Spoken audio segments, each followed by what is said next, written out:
All right. Hi, everyone, and welcome to Mysteries Explained with your hosts, Becky and Will. Hopefully, we are doing okay here. We're having some technical difficulties. I guess Will's going to check to make sure right now. We did not open up with music. We're trying to get things together. And we had switched computers and we lost stuff, and it's been a mess today. So we're just making sure that we are okay because we had problems with our mic. So bear with us. See if people can hear us. We had Okay, we're good. We lost Okay. All right, so hi everyone and welcome to Mysteries Explained, live from Tucson, Arizona with Becky and Will. Hey. It's been one of those days, hasn't it, babe? Yeah, it has been. Yeah. You've had a really rough day at work. Yeah, there's only 2 of us. Yeah, and that sucks for you, huh? Out of 7. So you went from 7 to 2. Mm-hmm. That's got to be fun. Yeah, loads. And then the lovely electronics have not been liking me for the past week. In all reality, I've had so many issues with my phone, email, computers, everything, that it's not even funny. And I went to write on the book, and I had issues on it, so I asked you to basically take everything off of that laptop. And Spreaker actually deleted itself, though. You didn't delete Spreaker. Mm-hmm. That deleted itself. So we put it on this one, but it lost all of our music. And it wasn't set up for the microphone or anything like that, so yay, off to a really good start on a rough day. Yeah. Well, we'll get through it, right? Sure. Sure. We'll at least try to get through this. Last week we had a really good show, though. We had Amy Allen on. That was nice. It was fun to talk to her. This week we have South Coast Paranormal. You've been the one talking to them, so you know a little bit more about them and what they do than I do. And next week we're supposed to have open mic show. We'll see how that goes. I'm not really sure. The past couple times it's been kind of slow, and we've been debating on if we need to wait until we get a little bit more listeners for the open mic. You know, because it doesn't help if we don't have callers, because then we're just babbling. No, you got that covered. I got that covered, babbling. Yep. Thanks, I love you too, babe. Mm-hmm. But tonight when we get off the show, we're going to try to get this all set up again to where we're set to go with our music and all that great stuff, because that gives us that extra minute to prepare before going live. So that's really nice. And it gives us that extra minute when we end also, and it also has, to where if we need to take a break, we have something to take a break with. So we'll get that all taken care of and all that lovely stuff. But I want to touch base on a couple things before we bring on our guest tonight. Number one, just that friendly reminder to please subscribe, because once we get up to 100 subscribers, we can get back on iHeartRadio. We already did get on Spotify, which is great, and, we love that, you can find us there too, but subscribing here to Spreaker is a huge, huge please, and we would appreciate it so we can get back on iHeart too. And our YouTube channel. We have not done a YouTube video for a while because we've been so busy. But I do want to touch base on YouTube here within the next week or so and do at least a small video. We have not given up on YouTube. It's been crazy. We have been insane. And I don't know. It's just insanity lately. We're supposed to be in our off season for the tour company and for investigations, because usually our busy season is from September to December type thing, and usually we're really dead the closer it gets to Christmas, and then We get, little spurts here and there, but it's not like busy usually, but it's been busy. The tours have been nonstop. The clients have been nonstop. We have like 3 or 4 cases that we're trying to finish up. Our tours have been bringing in a ton of people. We're not complaining at all. We are very thankful for it, but it has tied us up to where we have not been able to do the YouTube videos. So we will get back to them soon. We haven't forgotten about them. We appreciate, all of you watching those videos. And what's really good is we had an email yesterday or the day before of someone watching those videos and, saying that they agree with, what we've been saying. And we love it. We love that, people are watching them and agreeing or getting educated or whatever. So we will be getting back to those, we promise. That's not something that we've forgotten about. It's just been insane. And there are going to be a couple shows that we will be airing repeats on because we're out of town, we're going to be busy. I know for sure April 30th is one of those because that's our youngest daughter's birthday. So, we're going to be busy with her on her birthday. And then there's going to be a day in May that we're not doing it because of the fact that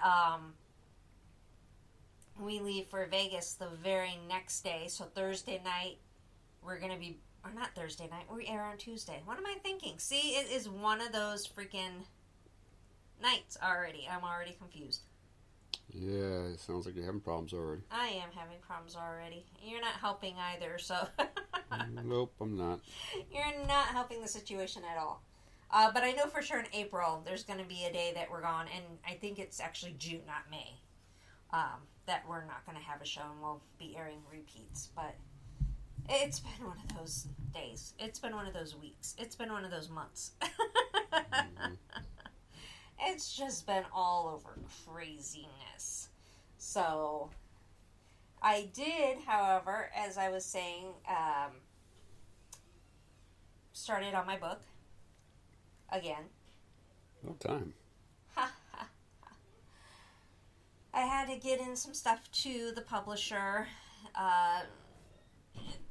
Everything's been a mess. In all reality, things have been such a mess.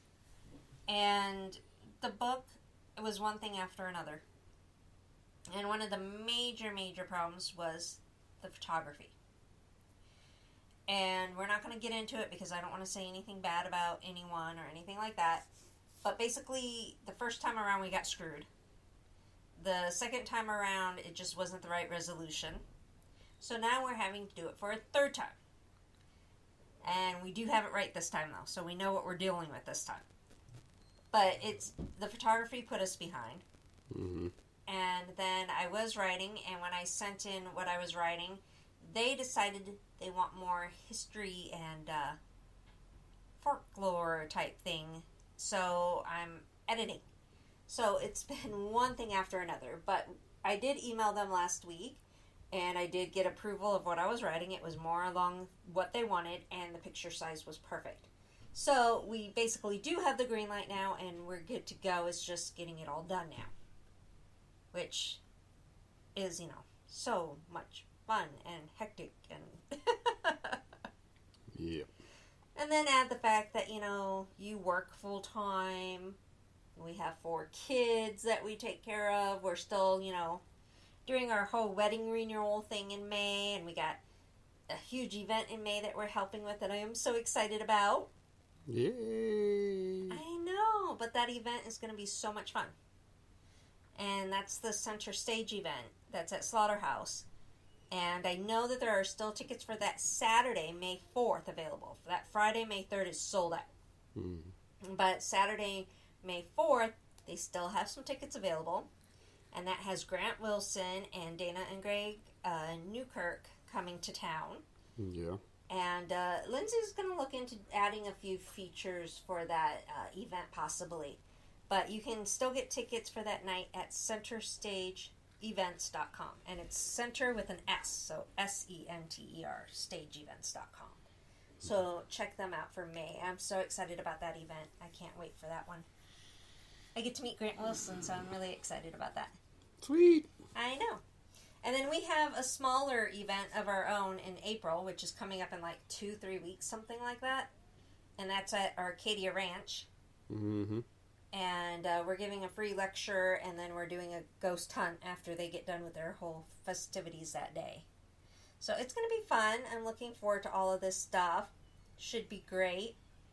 But like I said, we've been insane here, so please don't give up on us, and keep subscribing to, our YouTube, and please subscribe here, and we promise to, keep putting out stuff and doing all this stuff. And our main goal is the fact that we do want to educate and help, out the paranormal community. And we're also still looking for shows for our network, too. We have Wiregrass Haunts that we play on Monday night, us on Tuesday night, and we're going to go ahead and hopefully get some other shows here soon that, we can air for you all. So, you want to go ahead and bring on our guests? Do you think they're ready? Well, find out. You're going to have to call them. And I got to call them.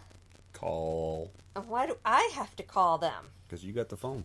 All right. Well, I'm going to kind of give this to you and let you take care of that. You're probably going to need this.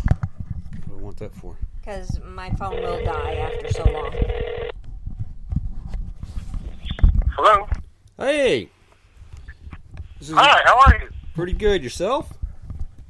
Doing pretty good. Right. Well, welcome on air to Mysteries Explained with Becky and Will. And for our listeners, do you want to say who you guys are? Yeah, well, my wife, the doorbell rang, so my wife is actually dealing with... So here she comes right now. Hang on one moment, okay? All right. Are we? I know, whoever you want to be. We are David and Ellie Walters with South Coast Paranormal down in San Southern Diego, California. Yeah. Hello? Yes. So, we've talked a little bit on Messenger. You guys have a non-profit paranormal team. Yeah, I know you can. One of the things we talked about is you actually used to run tours out of the Star of David. No, we ran tours out of the Star of India. India, It's yes. It was actually featured on Ghost Adventures and also on Ghost Hunters. And we did it for, I want to say, 5 years? Yeah, that's well before it was featured on those shows. We were conducting an ongoing paranormal investigation. No, you and I have been on the Star of India. In fact, that was one of my favorite ships there in San Diego. Yeah, did you hear I called it Star of Oh, David? yeah? Yeah, I did. Bad boy. Oh, all the Jews are going to be mad at me. You bad boy. I know. Now, we've never gotten to investigate there, though, but I know I love that ship. I always call it the pirate ship. Yeah, she loves Yes, pirates. it looks just like So I'm curious, since you guys have investigated on it, what are some of the things that you guys, found on it? Ellie has a great story of something that we did experience on the ship. Why don't you tell us? One of the, I want to say, most compelling pieces of evidence that we've ever caught on the ship was a video that we got right after we did some really heavy provoking. And after we do a session, an investigation session, where we go in couples and investigate different parts of either the home or the venue, we had left after we provoked just so that we could let the air clear a little bit. And sure enough, on video, we got what looked like the beginning of an apparition. Like it was a large white mist about the size of a man, and it walked across the room on video. We walked out of the first mate's cabin. Wow. That's pretty interesting. Yeah, it's pretty intense. Well, the reason why we were provoking was because back when the Star of India was launched, it was launched under another name called the Uterpi. and women were not allowed on the ship. So the sailors were all male, the crew, everybody was all male. This is before it was a, I don't want to say a slave ship, but a refugee ship, I guess. And pirate ship, basically. so women were not on board. The mothership, the term mothership came from the old maritime ways when the ship protected the sailors like a mother would out in the sea. So when we got in there, we thought, you know what, the heck with that. You know, women are powerful. Let's provoke. Let's see what we can, you know, rile up here. And so Ellie did a great job. And sure enough, we caught that amazing piece of footage. That is actually pretty cool. Yeah, it's a fun story, and when we tell people about it, they get really excited. Unfortunately, the ship has been so over-investigated that the last time we were on the ship, you almost get like this feeling of numbness on there, which is unfortunate. And I think that happens to some of the really popular venues that are oversaturated with investigators. I mean, you have these spirits that want to communicate, and when they do communicate, all of a sudden you're switching up the teams and the communication is different, and it can really damage a good haunting. Right, and I want to preface this with the fact that we didn't approach the Star of India. They reached out to us. We were one of the first teams that they reached out to find out what was going on, because a lot of their crew was experiencing paranormal activity. And then once we confirmed that there was paranormal activity, they kind of just turned it into a franchise. And you know, there was nothing that we could do about that. Right. Yeah, and unfortunately, a lot of businesses, when they find out they got a reputation that they can say they're haunted, tend to profit off that. Absolutely. Right, and they have no idea how bad that type of intense, vulnerable, you know, communication can be, and how it can actually damage, you know, the venue much more than it would be helpful. Yeah. Fortunately enough, though, when it comes to Del Mar Fairgrounds, we haven't had that happen. We've been completely exclusive with them, and they've never had any other team besides Tasco's Paranormal in there investigating the way that we do. Yeah, I was just going to ask you about that. Because that's something you have on your webpage, is the Del Mar Fairgrounds. Oh, yeah. It was a big deal, for sure. What's amazing about that is that we're able to communicate. We have been able to communicate with the spirits there so well, shockingly, that it's almost as if you develop a relationship with them.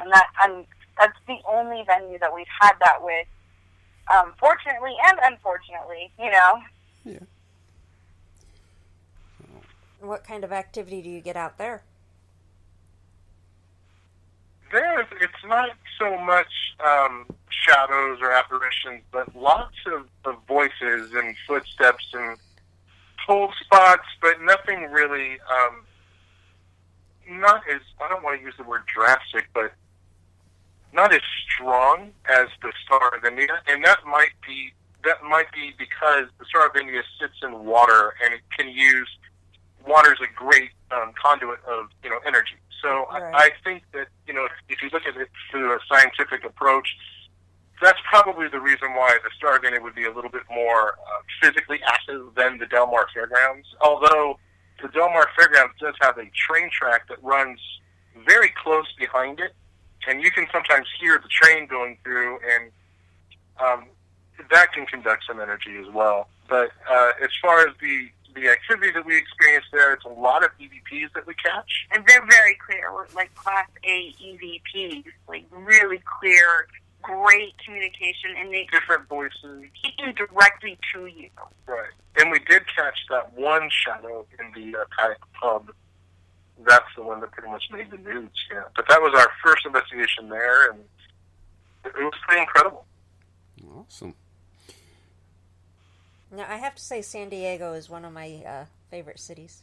Yes, it is, and it's always sunny here. I saw, I was going to call my husband. He just got home from work, and I said, "Oh, well, his wife is named Becky. If we ever went on an investigation together, I think that I would be like, oh my gosh, Becky, look at those orbs."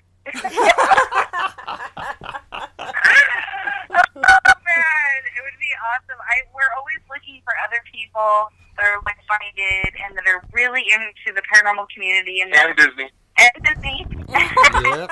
And so, Oh, like, you if guys know are so ever much out in about San Diego. Yeah, well, I mean, it's all over Facebook, but, I mean, I noticed that you guys had 4 girls, too, and I'm like, holy cow, how expensive is your toilet paper bill? I try not to look at it, so I stay at work while it disappears. That's so funny. But I think it ranks right up there with the grocery bill. All right, just take some stock out. Oh, my goodness. How long have you guys been doing this? Since 2013. Oh, nice. Yes. I You liking basically was the one that started doing it, and then he decides, you know what, I want to do it with you. And then he ruined it. No. Oh, that's awesome. Well, Good you job, know, guys. I did ruin it because I actually Exactly. I actually started debunking a lot of things that she was thinking was paranormal. He ruined my That's fun. great. He's like, no, wait. Oh, man. No, we're total debunkers. We work with some people on our team that are a little bit more sensitive, but we don't use psychics, we don't use mediums. Yeah, neither do we. We have a few investigators that have been investigating with us since 2004. We have Quinn Johnson on our team, who's our case manager, and he is amazing. He was just a little kid when we met him. Yeah, he was only 19, and now he's 30-something. It's crazy. It's like a family, you know? Yeah, so are ours. It's really nice to have that. Of course, we got people that come and go, but the people that, stick with us, they're family. Like Mayla, she's in the chat room right now listening to us. She's been with us since day one. And, yeah, she's family to us. But, yeah. Yeah, she got suckered in. Yeah.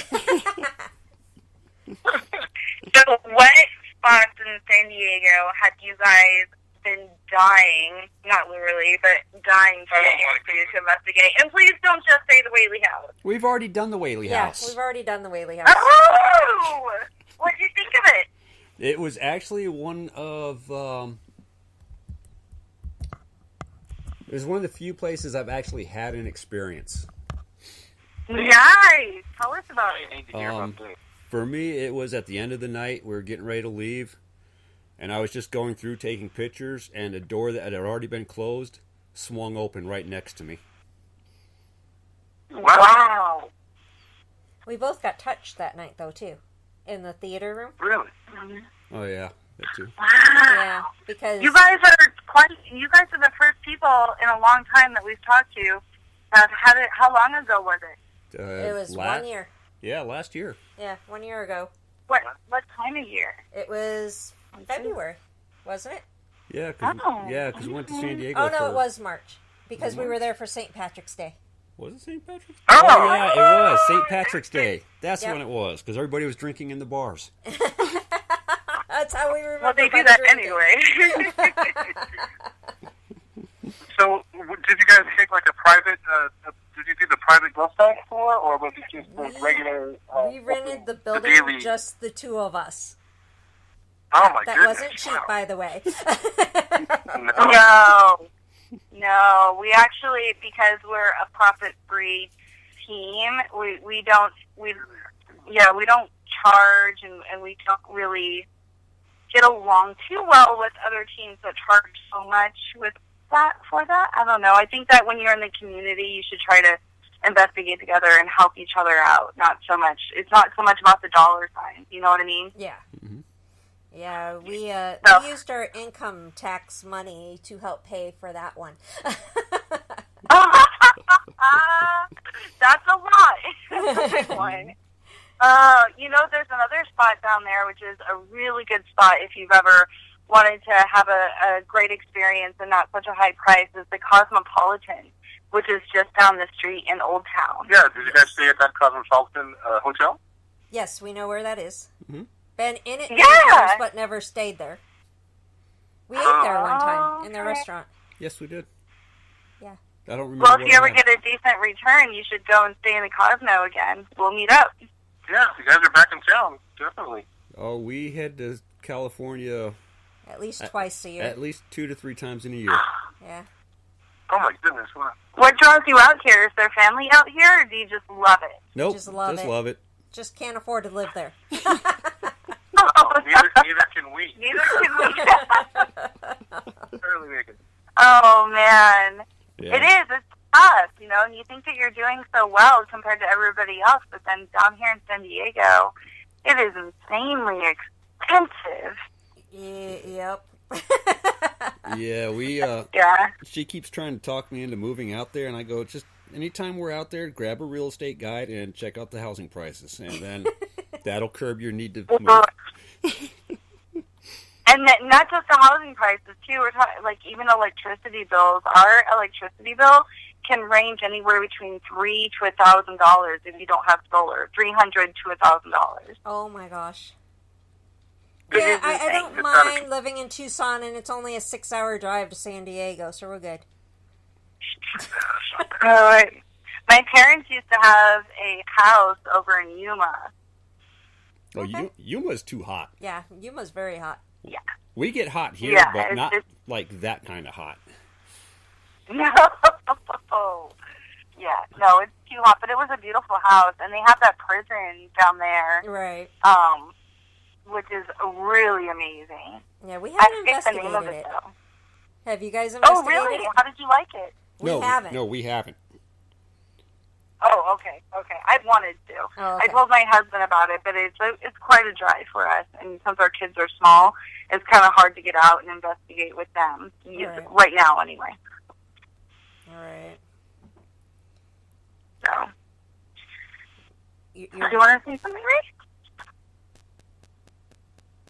What was that? Oh, I was telling Will that he's reading up on you guys. He's like spying on you right now. Oh, yes, I'm spying. Oh, well, have fun. Ask us anything you want. Yeah, ask us anything. We've been around for such a long time, and we've been through so many changes as a team that once you start digging a little bit, it's almost like a wormhole. Yeah. Like, wait a minute, you were founders of Access Paranormal, but wait, you were founders of PPI. What happened there? And then you were part of Ghost. Like, we've been doing this since 2005. Yeah, So because you were there's part been of quite a bit of. yeah, because you were part of TAP's West Coast, Yeah, We were, yeah.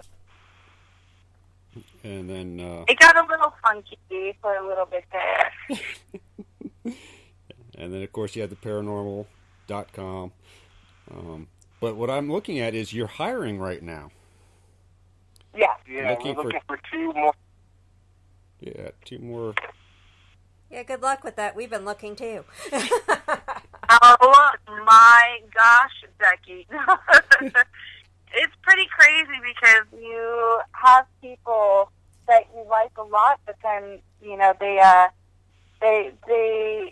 a lot of people that claim to be museums and psychics, and even though they sound great as investigators on paper, we're such a scientific team that it's hard for us to focus on finding a medium or a psychic. It's just too much. Yeah, we've been trying to.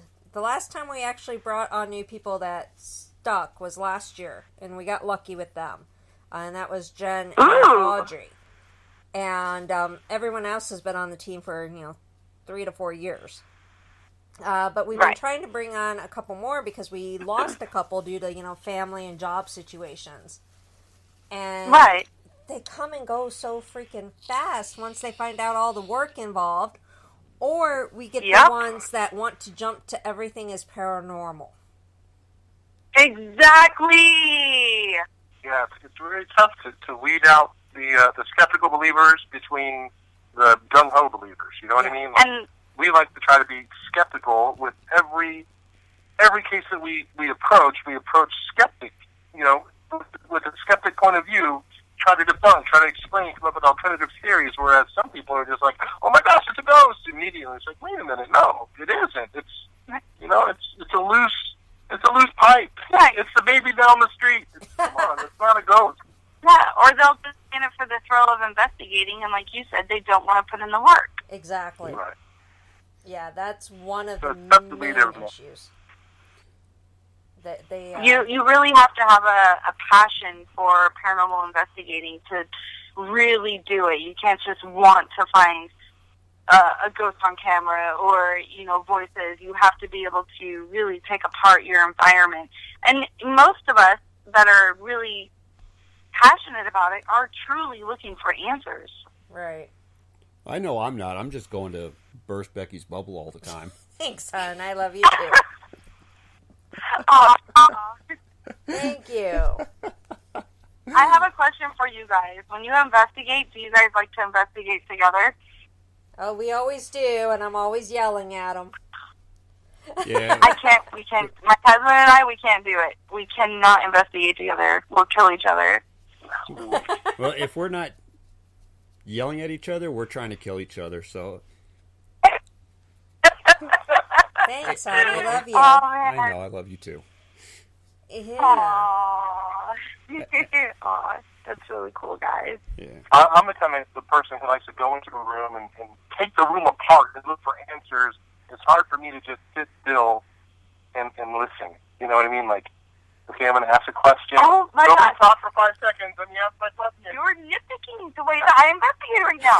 That's I like to figure things. yeah, so when we're doing EVP, you like to sit there and shuffle and look through things, and how do we know if that's you have to announce it? That's like, why you we have- took another step. So that's why we partner up with like-minded people, and we go in waves. One team to focus on debunking, another team to focus on EVP work, and we're rolling video the entire time. Yeah. Well, If you guys get a chance to listen to any of our evidence, I think one of the most compelling EVPs that I feel that we've ever caught was one in Tehachapi. It should be up there on the website.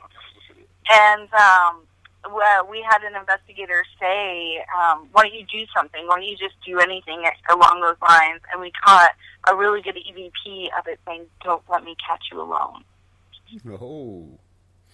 I know. This gives you chills. And when we heard it on the recorder, it was intense because we had had so many personal experiences on top of it that evening, and to catch that kind of EVP, we went back to that house, and it wasn't the same, but that investigation was probably I want to say one of our top 3 investigations ever. oh, wow. Yeah, I know Will was checking out your website and watching different videos and stuff that you guys had up there. So. A lot of it's kind of old. Yeah, we recently redesigned the site, and when I did that, I threw away a bunch of, well, I didn't throw away, I just haven't gotten time to put back all the EVPs that I had up on the original site. So what I was trying to do was convert them into YouTube videos so that I can show the viewer the audio wave path and where the EVP lives and where our voices are, so you can see the differences between the waves. And it's just, it took a lot of time, and our kids are very young. So hopefully I'll get back to putting all of those old EVPs in YouTube format on our new site. Nice. Yeah, we're not talented to put them on our webpage, so we just have the YouTube and then we have our webpage. We're not technical people here, Yeah. And it seems like the paranormal wave is definitely starting to pick up again. I don't know if you noticed over the past 5 to 10 years, it kind of took a lull, a little bit of a stall, and now you can see, like, there's more shows coming out. You can feel it starting to build again, and we call it the paranormal wave. And so I think that since we're all talking, and David wants to work on the website, the more that we communicate and the more we work on this as a community, this time it's going to be different. It's not just going to be a show. It's going to be something that we can, something tangible, Yeah, because right now the trend that we've seen that's going on is everything's demonic. Yeah, we hate that. Oh my gosh. Yeah, that's awful. Yeah.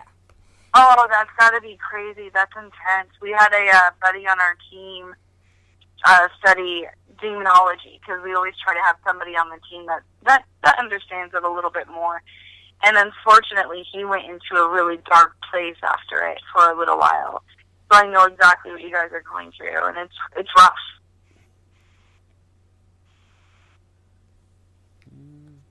No, I was going towards all the paranormal shows out there now are calling everything demonic. Oh, I bet you were saying you had a team member that was saying everything was demonic. Oh no, No, they thank wouldn't last long. Easy for you to say. Yeah. But yeah, the answer was great. Oh, yeah. It's either demonic or Bigfoot. Yes. No, not out here. We don't get Bigfoot out here. No, right now we're calling Bigfoot an alien now because he disappears before anybody can ever find him. So He goes home on the mothership. So we're assuming he jumps onto the ship, takes off, does yeah, I just lost myself. That doesn't take much, babe. For you? What?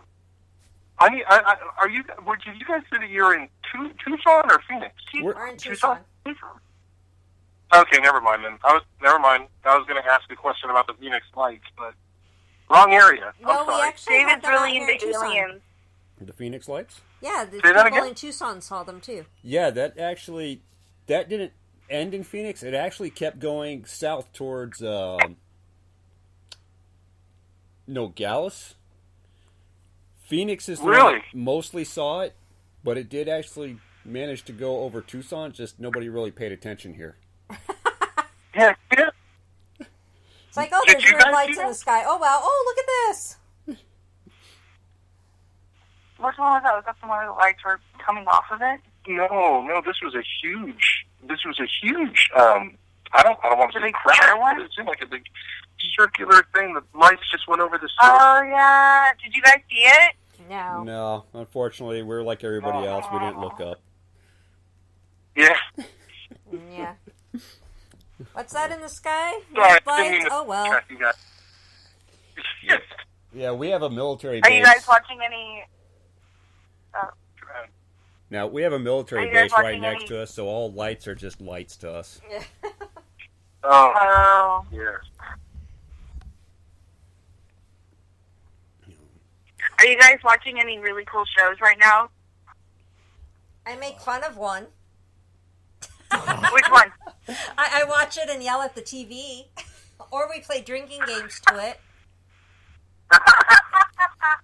There's this really cool drinking game that you can do with one show in particular, and once I mention what we do, you'll probably know what show this is. So anytime the word portal, demonic, or evil gets brought up, you take a shot, and you're drunk within 15 minutes. Oh, my goodness. 15. I think I know what show. I think I know what it is, too. I was thinking 5 minutes. Usually, Yeah, if it's the show I'm thinking of, yeah. in fact, in most cases, you don't even make it past the opening credits. Oh, man. Some of them are just... Okay, so we hooked up with a particular group that was on a show, and I won't say. But in some of our cases, we have used the metaphysical form of communication, dowsing rods. And when we talked to them, they asked what they were. And it surprised me because they were apparently on this TV show of investigations for close to, how long, like 10 years at that time? Ghost Adventures? Yeah. Oh, why'd you say it? Oh, sorry. That's the only show that worked with. They had never even used them, and so they had to borrow ours. They didn't want to open up any portals, like I think. And it's so funny But it because surprised me. we have the chat room going, and if anyone's listening, it's easy to get in the chat room. You just hit the little like chat bubble, and you can chat in there. You were just And show. Stan got it right. Yes, Stan. That's the name that we're talking about. Yeah, we've actually mentioned that show a couple times before.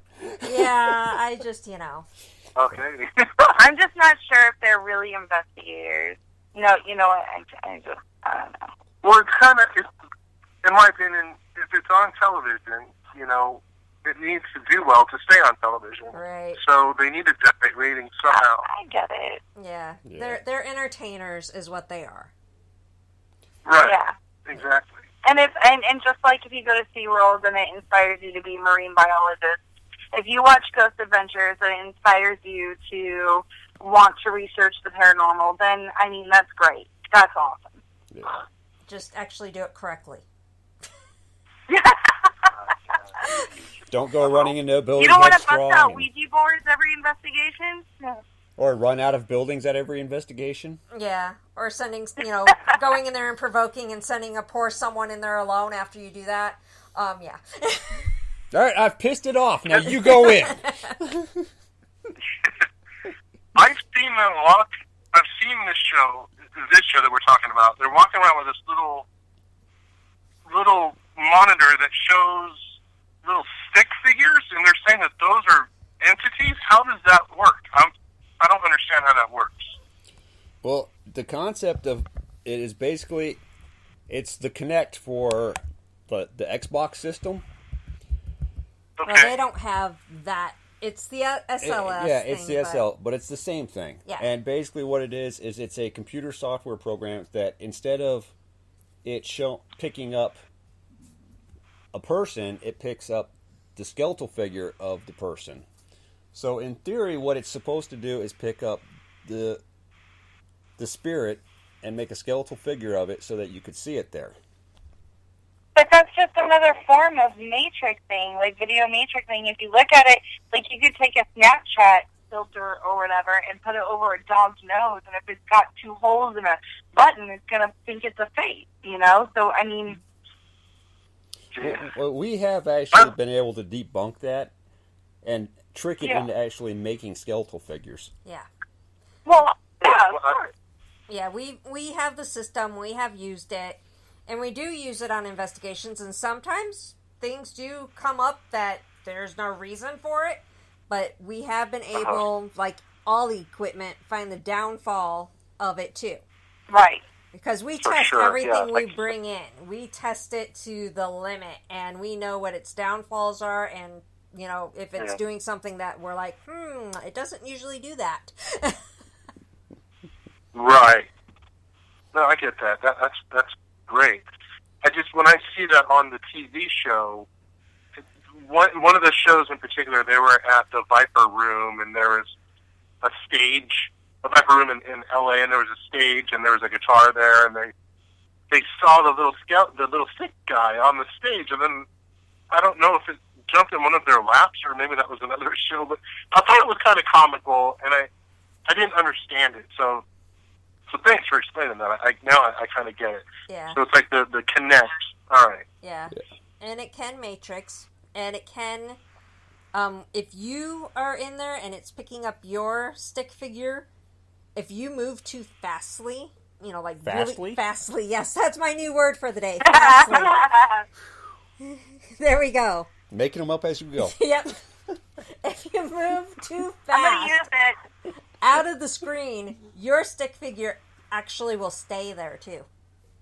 We found that out. Oh. So there are ways to Okay. trick it. We know how to trick it, and we know that. But one thing that we also use it for, besides the little sticky figures, you like that one? Yeah, sticky figures. Sticky figures, yeah. It's shadows. Yeah, it will pick up shadows. Oh. Yeah. That's pretty cool. Because we did get a video of what looks like a head going down like stairs, which was really weird. And we didn't expect that. But we did catch that in there. So it does do shadows too. Wow. Okay. That's actually good to know. Yeah, There it's hasn't asking if it been picks up a reflections.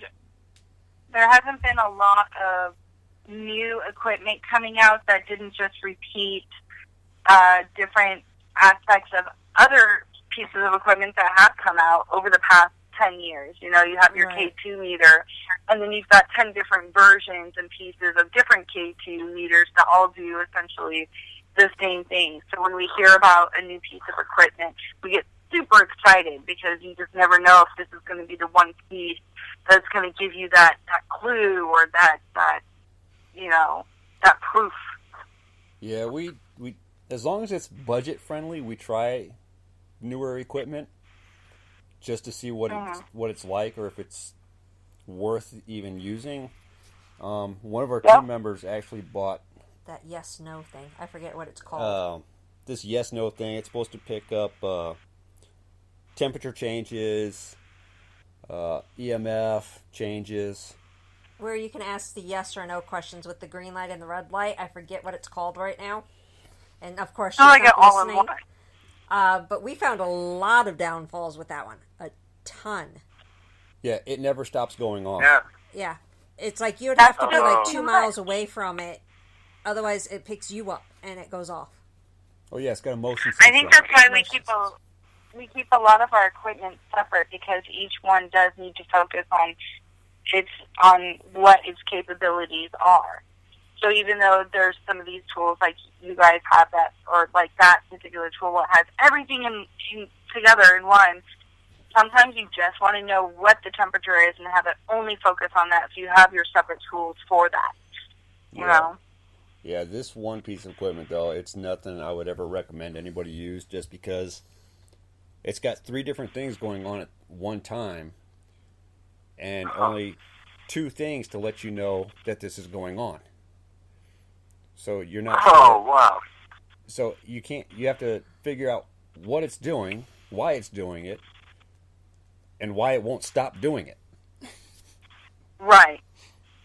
Kind of like a baby, having a little baby. Yeah. So it looks really cool. You never know. You got to figure out. Yeah, it looks really cool, but completely ineffective.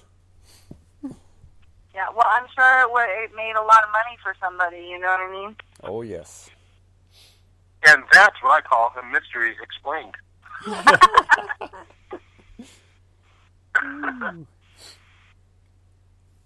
Yeah, but our K2s are so old at this point that we still have to stick quarters in our we still have to put. We have one like that where you have to put the quarter in it, or the penny, or whatever. Yeah. Well, now you have to be careful of your K2s now that you're buying, because now you have cheap knockoffs now that are being flooded into the market that actually don't do what they're supposed to do. Oh my goodness. So depending on so depending on where it's made, you're either getting a good one or you're getting a bad one. Right. And why upgrade or change it if what we have works fine? I mean, it's not broken. So people can make money. Particularly, I am not a... Oh, I'm sorry. What was that? I said so people can make money. Yeah, for sure. I'm like going back to the K2s. I'm not a big fan of them because when we communicate with our team, like we go in pairs of 2, and we always have a walkie-talkie on us so that we can, communicate with we call it base camp, and we let them know when their hour's up because we rotate teams every hour. Well, the K2, every time you talk on your walkie-talkie, it blips like crazy. So I find that equipment extremely hard to trust because it's so sensitive to cell phones, to radio signals. I mean, it's not very trusting as far as detecting free-floating energy. Even your cell phones, when they're searching for emails or if they're, shooting out a signal, the K2 picks that up. Yeah, anytime it's transmitting data. Yeah, it looks great on TV. Yeah. We found that same problem with the REM pods also. With the walkies. Yeah, the walkie-talkie will set a REM pod off. Yeah, that was so disappointing. Yeah, it is disappointing. I totally feel you on that. Because you get all excited. Oh my God, we're finally making contact. And then you figure it out. Oh wait, crap, it's my freaking walkie-talkie. Yep. There have been some really amazing moments with the K2, especially in Del Mar, where we've gotten really clear communication with the tools. Right. So with all of that in mind, knowing what trips the K2s, you can strategically place them in places that won't be affected by your other equipment. And you can put a camera on that and, that's how we usually set up our equipment now, is we'll have a K2 on camera away from our team. Yeah. Once you learn what things do, then you know how to operate them properly. But when like when you fart on a FLIR. When you're looking at if you're looking at a FLIR camera and somebody's a little gassy, it definitely looks like there's something there. We haven't tried that with our FLIR yet. Now you just gave them ideas. The more you know. Now I can see him taking that. Yep. There's always somebody, too. There's always somebody while you're investigating that you tell everybody, okay, we're investigating tonight. Nobody drink any bubbly sodas. No eating burritos. No Chinese food. And there's always somebody that breaks the rules and be like, oh, sorry, guys, I totally had some spring rolls before I got here. And Great EVPs. Oh, I know. Great EVPs, right? We get the stomach growling, and it's usually mine. Yeah. Oh, is it because you haven't eaten or because you did? Because I did. And then when I don't eat, I still get it. I can't win no matter what. Oh, no. Maybe it's trying to tell you something. Well, it was so funny, though, because we did an investigation about 2 weeks ago. Oh, the growling demonic tummies? Yeah.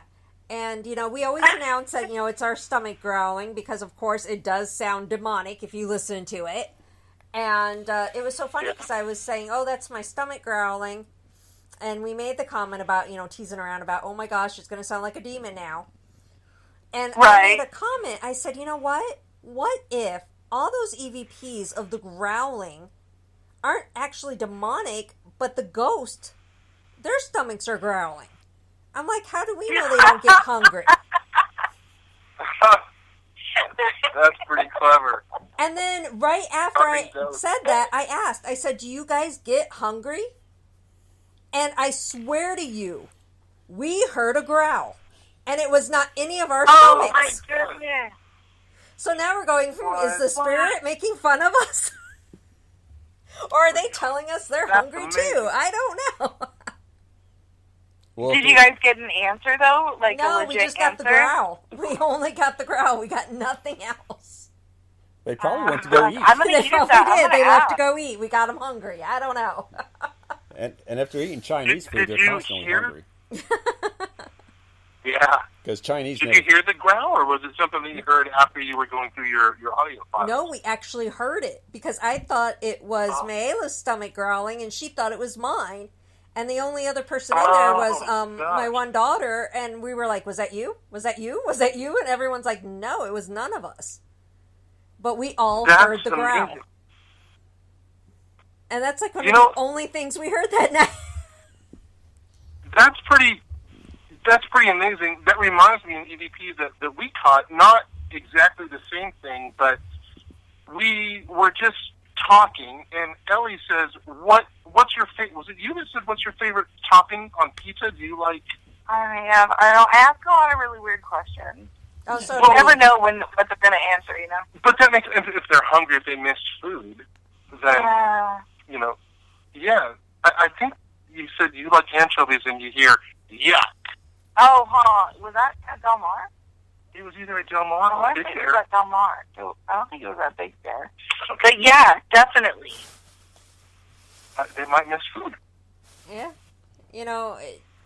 Our team always asks weird questions. We'll go through the typical, what's your name, blah, blah, blah, boring questions is what I call them. And I even tell the spirits, I'm like, I apologize ahead of time, but we're going to ask you some boring questions.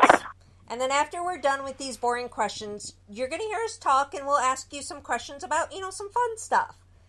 And because we've noticed that sometimes we get responses to those boring questions, but as soon as we're talking about other things like, Disneyland or whatever, I had to bring up Disney, sorry. Yeah, I know. You can't go show without it. I had to. But, once we start talking about stuff like that, we do get more interaction. It's like, like Yeah. the pizza topping or whatever. You tend to get more interaction during those types of questions than, what's your name? How old are you? Why are you here? And you get the song. Yeah. But, you're talking And about, especially Magic when- Mountain or Disneyland or Yeah. whatever, Right. Do you miss pizza? Yeah. Yeah. You do Absolutely. tend to get more Doesn't it? reaction. I think they get bored And of to have those to be- questions. Yeah, and Tehachapi, the one I was telling you about with the really intense EVP, that is exactly what we were focusing on as a team at the time, was just trying to live and investigate at the same time. So you'd go into a room with an investigator, and you would just kind of chit-chat a little bit to ease the room before you started and during an EVP session. And that's when we caught some of the most intense, just some of the greatest evidence that we've ever caught. And it's just from talking, just doing what we're doing right now. Right. Yeah, because I think they Yeah. literally get bored of being quizzed. I know I would. And that's what I mean about venues getting numb. You have all these teams that come in and they just ask these questions over and over and over and over again. And then you have another team that comes in there and they're refreshing and they're asking you things like, do you like tacos and stuff? And that's when they're like, hey, wait a minute, this is different, you know? Right. Yeah. Oh, yeah. Because Right on with you, sister. if you got 10 million people going, what's your name? And then you got someone going, hey, what's your favorite pizza topping? You're going to go over to the, pizza topping one, Yeah. Because it's something exactly. different. Exactly, and that's how I am as a person, too, Yeah. We talk about weird things at investigations. I don't concentrate on Ooh, just like what? weird things. What's some of the weird things we talk about? Orbs. Orbs. Not normal orbs. Not dust, not bugs. No, we refer to orbs as something else on the team. Keep in mind, we are basically an all-female team except for Will. What? You're not the average sausage fest? No. I resemble that. We are basically an all-female team. Will is the only guy. And, Right on, dude. I know. I got my own little harem. you better watch it, dude. Whatever. So orbs you guys call balls or what? Well, you know how you have that shirt on your webpage that says "Show me your orbs"? Yeah. Yes. Yep, that's our orbs. Oh my gosh, that's awesome! I love it. I never would have thought of that. Well, you got to keep in Let mind me we're touch all your cold females, and it's Tucson, so half the time we're wearing tank tops and crap like that, and so sometimes when we're setting up cameras, you get a good view of orbs. So we're going, hey girls, we're seeing your orbs really well. You want to move out of the way? I'm gonna use that. I hope you guys don't mind. We haven't updated our shirts in so long. I feel like in this day and age, somebody might look at them and be like, "Oh, they're sexist," because it is all sex. It's like, "Can I touch your cold spot?" Oh yeah. So, but yeah, wow. Yeah, I had to go check on the kids real quick. I don't know what that is. yeah, we are. Oh, you didn't miss anything worse. Oh, go ahead. We're a team that we warn people before joining us that they better not get offended easily because of things like that. Yeah. It's funny the things that people talk about in dark rooms late at night. Like cowboy hats and some panties, huh, babe? Oh my goodness. Okay, we need to hear that story. Yeah. What's behind that one? Oh, with you and Well, Philippe's not here to defend himself. I can't. Well, that makes it so much There was easier. a cowboy. We were sitting in a room. Me and there was an investigator on our team at the time. His name was Philippe, And we've done so many. There was a pink cowboy hat in the room with us. And, me and Philippe were in there for a long time, kind of just, nothing was going on. And I said, hey, would you like to see Philippe wear this pink cowboy hat? Maybe just walk around in his panties? And me and Philippe had, we were cracking up about it. But, oh, man. So when the team was reviewing the audio, they heard that, and they saved that, and they presented it to us as evidence, and the team never let us down. It's great, and then you have, like I mentioned Brian earlier. We used to give him Dr. Thunder for the heck of it before investigations because he. It's like the poor boy's Dr. Pepper. Yeah, but he would belch in an orchestra while we were on investigations. I've never heard anybody burp like that before, and so he'd be like, "Hey, you got my Dr. Thunder tonight?" So you really create like this really cool family environment, and you talk about offensive things, and it just makes you tighter as a group. I love it. Yeah, we're really tight as a group, and we talk about the weirdest things, and we try to, be careful around clients, so when we're on a residential case, we're more careful, on what we say. Even though I do warn the resident, I tell them, I say, you're going to hear us just talk, because we get more interaction that way. So, don't be surprised when you're just hearing us talk about weird things. But when we go on, like, businesses, when people aren't around, we can get really weird conversations going. Some that I would probably never share with the public ever. Yeah. Right. Oh, yeah, absolutely. There's a whole different level of investigating when you do a public venue compared to a private residential. There's a total different investigator that comes out, ultimately with the same goal, of course. Right. But you have, you can spread your wings in a different way with a public venue than you can with a residential. But with the residential, the investigation tends to be so much more intimate. Mm-hmm. And so, I mean, as an investigator, you become well-rounded like that. And it's good, no matter what, Yeah. Yeah, because when we're in, residential cases, we're not going to be talking about, the W.E.B.B situation or things like that, of course. No! Because we got to be professional and everything. But, when we're in, like, a business and, there's no client around to where we can basically be ourselves, then we, then we're doing the W.E.B.B thing. We're flipping each other off. We're, Yeah. You sound so nice. I could not imagine you flipping anybody off, ever. She doesn't know me at all, then. Her middle fingers have springs on them.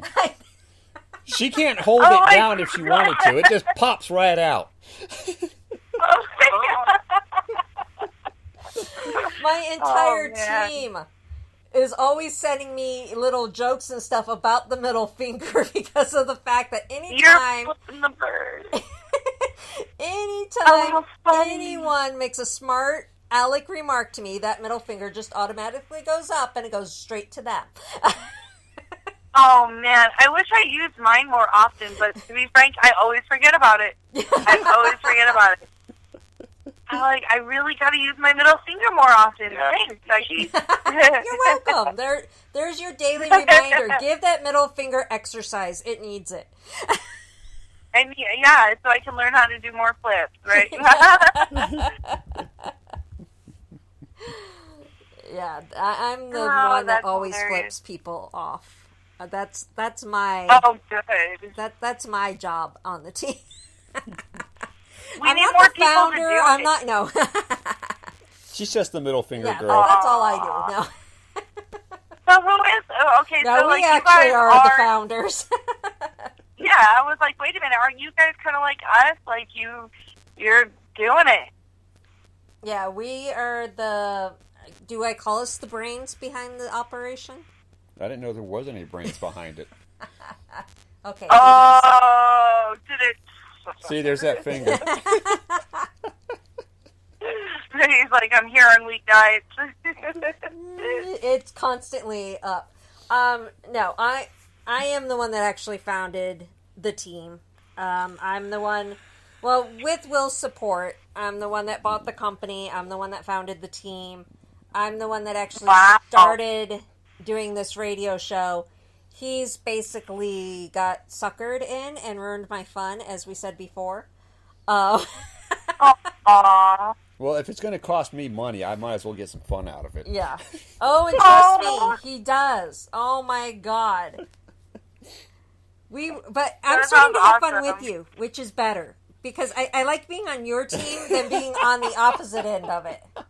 Okay, so I like to prank when we're on investigations. And we didn't used to investigate together. Yeah. So. But you do pranks? Yeah. I prank people. I'll if you're not scared at some point in the night, I will get you. Yes. David likes to do pranks. I love it. David likes pranks. And originally, it started out with me getting Becky all the time. Yeah, that got old. And she'd always get mad at me, go, "You need to quit doing that. You need to quit doing that." So, and I've got everybody on the team. One way or another, I've gotten them. Now we're doing it together. But now she found out why I have so much fun doing this. Because she actually got to be part of it once. It was fun. I loved it. I love making other people you guys scream. have to tell us the most epic prank, okay? Well, he's done some really good ones, but the one we did together was really fun. Yeah, the one that she got to be involved in, we were doing a Masonic building. And of course, this is all public stuff. It's not, residentials. So, of course, yeah. So there's the apartment that was in the Masonic building that was for the carekeeper, and the story behind it is he died. He died while down there and wasn't there discovered for like 3 days. No, it was almost 2 weeks. Oh, 2 weeks. Okay, that's right. The only reason why they knew he was down there was because of the smell. Yeah, it started smelling. Oh my gosh! So, wow. 3 of our team members were heading down there. And it's like a maze, so you can get to different areas, all different staircases, all this stuff. Yeah. So we decide we're going to go freak them out. So we go in there, and I run to what used to be the bathroom. She goes running to the closet. And then I was like, oh shit, this she realizes once she's in the closet, as soon as they walk in the room, they'll be able to see her. So she runs over to the bathroom with me, and there's this chain that's laying on the floor. So I pick it up, and I'm holding it, and they all come in the room, and they're getting ready to sit down and all that, and I toss the chain behind one of them. Oh. Freaks the crap out of them, because they're looking at the chain with the flashlight going, was that there? Where'd that come from? Oh my God. And then I jump out and scream boo and scare the crap out of all of them. Good job. I love it. It was funny. I loved it. So that was the first one. Oh my goodness. That was the first one Becky ever got to be a part of, and she now knows exactly why I love doing that.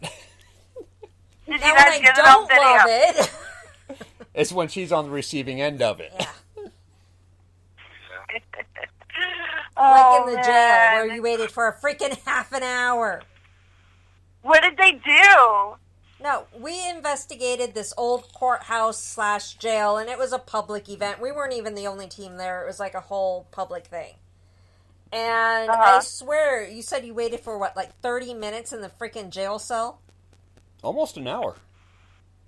Just to wait for me to walk down the hallway to scare me. Oh my gosh, that's dedication right there. Yeah, that's intense, dude. That is total dedication. Did you get her? Oh, did you yes, get her I good? did. Yeah, he yelled right in my ear. Oh, man. You know what's crazy is I've been asked, are you afraid of the dark and stuff like that? And I'm like, you know what, not really. But for some reason, when my husband gets home from work, he just thinks that it's the funniest thing in the world to scare the living crap out of me. I'm usually like busy doing something, or I might be in the shower or something, and he'll sneak up on me, and he gets me every time. But when it comes to investigating at night, I'm not afraid. I don't get spooked. No. But you scare me in plain daylight. Yeah, I scare everybody. Oh, and never leave your recorder alone. Oh, yes. We had an ex-team member find that out the hard way. Will likes What'd you to say do? sweet nothings in the recorder. Oh. Yeah. And he fell asleep while listening to his EVPs and woke up to my Thinking- sweet nothings, thinking he was being Raped. Are you Are you serious? Yep. Oh my god. That's hilarious. We'll have to do that. That's a good idea. We should totally get Brian like that. Well, Yeah, I keep listened to the that. recording. No. It was kind of disturbing. I was a little concerned. Yeah. It's our favorite kind of demented. Oh, yeah, that's really cool.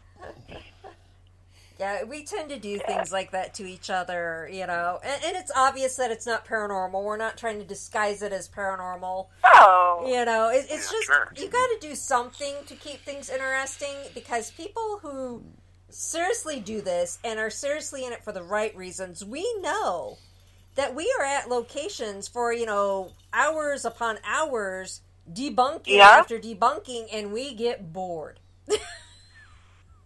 It's like fishing. Yeah. Well, this is the way I like to compare it. Fishing in a giant lake for one fish. Yeah. You know, you may not get it, or you might find out that there's no fish in the lake at all. Yeah. You know, and So it's a lot of boring nights. oh yeah, and people who are in this for the right reason, and you know, we're going in there debunking, doing this and that, we know how boring it can get. Now, the teams that are pop-up teams, like Will calls them, that are going in there and yelling ghosts to everything, well, of course they're not getting bored, because they're freaking out over everything. Yeah. That's so true. They're freaking out over themselves. Yeah, you know, so they man. don't understand why we get bored. And we've even had a few cases where the clients have wanted us to be that kind of team too, where they've gotten angry at us for debunking their issues. Recreating every one of their claims, and they'll get so upset. Well, I just don't think that that's what it was. I'm like, listen, this is exactly what you showed me on your video. Now look at my video.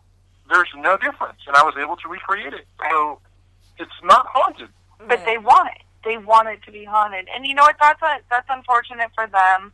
But it makes you more well-rounded as an investigator, you know. But, yeah. And we try to explain to them before we even start, what do you want? What are you looking for from us? Because this is what we're going to come in and try to do. Right. Exactly. Yep, that's what we always tell people, too. We're going to go in there trying to debunk first. We're more looking for the scientific causes of it. And, Right. Exactly. you know, because there are some things, there have been cases that we've gone on that we've totally debunked everything. There was not one hint of paranormal. We were able to debunk it all. Mm-hmm. You know, I'm not sure if they were very happy with us for doing that, but No. it is possible. No.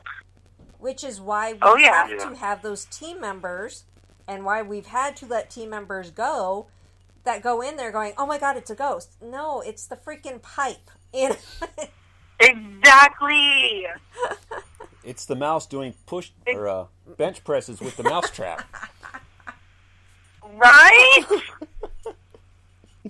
Oh, man, I You had to remember bring this up the one mouse, case. didn't you? This lady... Just because Mayla did. This lady was Yep. completely focused on, like, why cups kept moving on her counter when they weren't, like, nobody was touching them.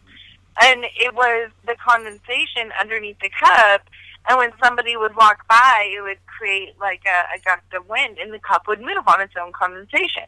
And so we showed her how we did it, and we did it for her and made it happen, and she got so angry, she told us to leave. Did you ask for a cup of tea before We you weren't went? calling her crazy. We weren't calling her crazy, but she wanted it to be a ghost. Right. Yeah. Unfortunately, there are people out there that just, they have to have validation for what they believe it is, whether it's what it is or not. Yeah. Just because they're so So dead true. set on it. Yeah. I can't imagine how much further it would go if they took it all the way to the paranormal. Holy cow. Well, and sadly is there's teams out there, those pop-up teams that they are going to validate it, and they're just making the situation worse. Exactly. Yeah, you're right. They are making situations so much worse because they don't know how their equipment works. They don't honestly know what they're doing. They're not doing research. They're basically going in there to find a ghost, and they're going to find it no matter what. Yep. Yeah. Or they'll make it. Yep. There's teams that'll do that too, Yeah, unfortunately. We had this issue with a psychic before we stopped using them. In the very beginning, we would find we would have somebody on the team at least, and there were rules like you couldn't talk about what you were feeling unless you were specifically asked and things like that. So in the beginning, we had a psychic, and we found out from a client that had contacted us that she was going to pass clients behind our back and doing her own readings with them and charging them hundreds of dollars and making up lies about what she was finding in their homes, and we had no idea about it. Oh, wow. And that was one of the reasons why we stopped using psychics, was because every single person that claimed to be one was making things up, or they were charging for the services and we're completely profit-free. We don't charge. Right. So when we found that out, we were like, you know what? We're just cutting ties. We're not going to use psychics anymore. So I'm sure that there's a possibility that there might be, real psychics out there, but unfortunately the ones that we have dealt with have not been real, and they've been, actually quite deceiving and evil. It's a hard thing to prove. It's a hard thing to prove, yeah. If a medium or a psychic clairvoyant clairaudient tells you there's somebody by you, next to you, well, how can you prove that they're right or wrong? Exactly. If your equipment's not going off and you're not catching EVPs, well, are they crazy? Yeah, this is why we don't use psychic mediums. This is why we don't go off of feelings, and we always... And this is what I tell our team. We say, what you have a personal experience with on an investigation is just that, a personal experience. Yeah. You take note of it, but unless you can prove it and back it up with some actual evidence, all it ever is a personal experience. Because it's truly mind over matter. And if you're going into a location and you're freaked out, your mind can play tricks on you and make something happen because you're expecting it. Exactly. 100%. And this is why we don't do it. So we're very like picky I was telling you guys earlier, we go in investigations in groups, right, in pairs of two. And this is an old story going back to the very early days where we were with another group that Ellie and I had founded, and my investigating partner, his name was Britt Griffith, and we were in a house in Tehachapi, and he had to use the restroom pretty bad, so he was in the bathroom. We were the only two people in the house, and he was in the bathroom for quite a long time. This is the boot step. This is before the boot steps, but my mind, while I was standing in front of the bathroom door waiting for him to finish up, my mind was going crazy with the client's claims of she said that she saw a nurse in her laundry room with a broken neck. And so my mind kept thinking about that, and I kept picturing her in my mind, my imagination, and I got so freaked out that I was like, "Hey, Brett, dude, come on, you gotta pinch it off. I'm freaking out here." But there was nothing to be afraid of. I wasn't seeing a ghost, but that's how strong my imagination was that particular night. Right.